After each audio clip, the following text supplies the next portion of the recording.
ঢাকার সিএমএম আদালতে বিচারকের সামনে সাংবাদিককে মারধরের প্রতিবাদে মানববন্ধন করেছেন গণমাধ্যম কর্মীরা। হামলাকারীদের চিহ্নিত করে দৃষ্টান্তমূলক শাস্তির আওতায় আনার দাবি জানান তারা।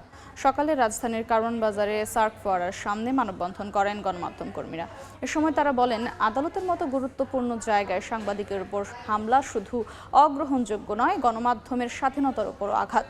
গত বৃহস্পতিবার বিকেলে সাংবাদিক মঞ্জুরুল আলম পান্নার জামিন শুনানির সময় ঢাকার সিএমএম আদালতে সময় সংবাদের প্রতিবেদন, আসিফ হোসেন সিয়ামের ওপর হামলা করে কয়েকজন আইনজীবী। আদালতে যে সিয়াম যেখানে আহত হলো এবং যাকে মারলো, একই সময়ে নুরুল হক নূর কিন্তু আহত হলো। আপনি দুটোর যে রিপার্কেশন এবং দুটোর যে প্রতিবাদের ভাষা এবং ধরন দেখুন, তখন কিন্তু আর কেউ এসে প্রতিবাদ করেনি।